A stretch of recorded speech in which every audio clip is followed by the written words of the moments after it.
ओम ओम ओम विश्वानि देव सवितर्दुरितानि प्रास्व यद्भद्रं तन्नवास्व। मंच पर उपस्थित श्रद्धे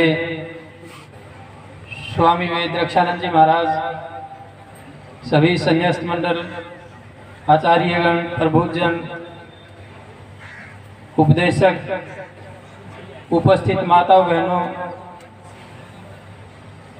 बुजुर्गों, नौजवान दोस्तों, प्यारे बच्चों, आज हम पूज्य आचार्य बलदेव जी की 5वीं पुण्यतिथि के अवसर पर यहाँ उपस्थित हुए हैं।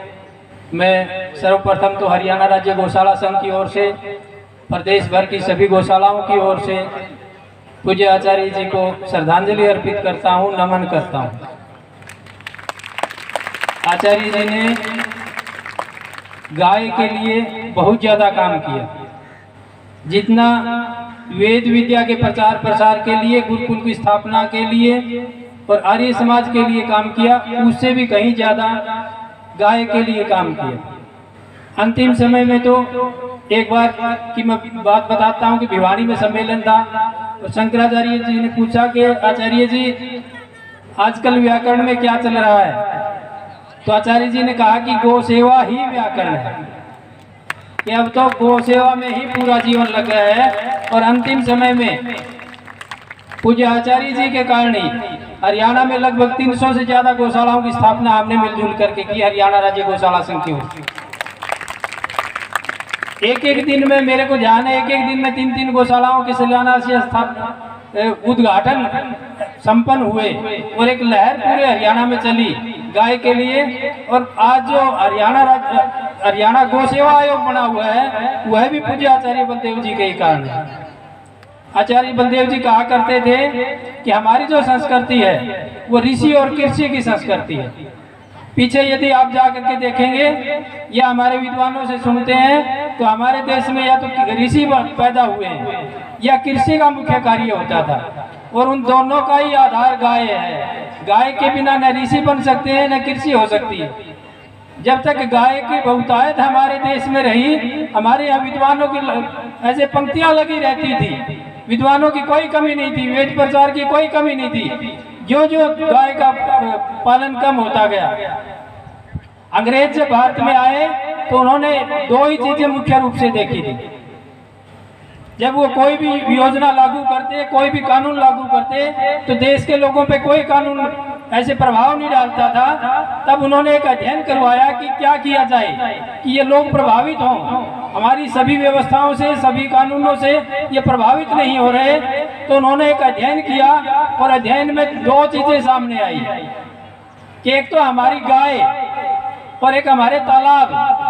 गांव में तालाब होते थे, तालाब के साथ सारे लोगों के पीने का पानी और खेती के लिए पानी की व्यवस्था होती थी। बरसात का पानी लोग इकट्ठा कर लिया करते थे और गाय से सारी खेती हो जाया करती।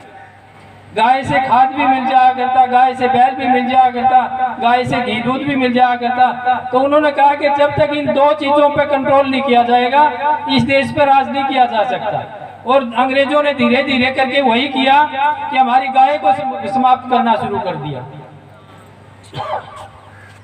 तरह तरह से अनेक विधियों से उन्होंने गाय का ह्रास किया। हमारे लोगों में, हमारे किसानों में गाय के प्रति श्रद्धा घटती गई, उसको कम उपयोगी बनाते गए और वही आज़ादी के बाद भी आज तक चलता रहा है। पिछले समय में जब ये वीटा के प्लांट लगे थे तो बाकायदा बैनर लगा करके ये घोषणा की गई कि गाय घाटे का सौदा, जबकि घाटे का सौदा नहीं है गाय। गाय सबसे ज्यादा उपयोगी पशु, और गाय भैंसे तो बहुत ज्यादा उपयोगी है। यदि आर्थिक आधार पे भी हम देखें तो गाय से दूध के मामले में और अन्य तरह से भैंस से बहुत ज्यादा उपयोगी है। लेकिन हमारे दिमाग में एक चीज बिठा दी गई कि गाय उपयोगी नहीं है, गाय घाटे का सौदा है, जिसके कारण हमने गाय को छोड़ दिया, बैल को छोड़ दिया और इसी कारण से आज किसान दुखी है।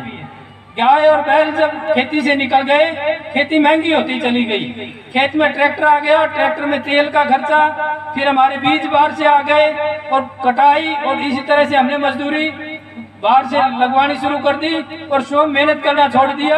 और जो आज खेती को भी इसी तरह से एक योजनाबद्ध तरीके से ये साबित कर दिया, ये प्रमाणित किया जा रहा है कि खेती घाटे का सौदा है, जबकि खेती भी घाटे का सौदा नहीं है। और धीरे धीरे मशीनीकरण बढ़ने से हमारे किसान भी खेती से हटते जा रहे हैं। इसका दुष्प्रभाव ये होगा कि बीमारियां बहुत ज्यादा फैलेंगी, लोगों के स्वास्थ्य में गिरावट आएगी और फिर लोग बीमार होकर के एलोपैथी की दवाइयां खाएंगे। और एक बहुराष्ट्रीय कंपनियों का जो बहुत बड़ा षड्यंत्र है अपने बाजार बनाने का, दवाइयां बेचने का, उसके चक्रव्यूह में हम फंसते जा रहे हैं। इसलिए मैं तो ये निवेदन करूंगा आपसे भी और सरकार से भी मांग करूंगा, हालांकि सरकार करेगी नहीं, लेकिन आप जरूर कर सकते हैं कि गाय को अपनाएं। गाय के घी दूध के पान से, गोबर गौमूत्र पंचगव्य के प्रयोग से हमारा न सिर्फ स्वास्थ्य सुधरेगा बल्कि हमारा आत्मबल बढ़ेगा, हमारी बुद्धि बढ़ेगी और हमारा आपस में भाईचारा बढ़ेगा, हमारा विकास होगा, सुख बढ़ेगा। पैसा कम ज्यादा हो सकता है लेकिन सुख बढ़ेगा। हमारे बीच में बुजुर्ग बैठे हैं, ये बता सकते हैं कि आज से 50-60 साल पहले चाहे पैसा कम था लेकिन भाईचारा था, आपस में सुख था, एक दूसरे की टांग खिंचाई नहीं थी। और यही कारण था कि लोगों में तनाव नहीं था, ईर्ष्या द्वेष नहीं था, इसलिए सभी लोग सुखी थे।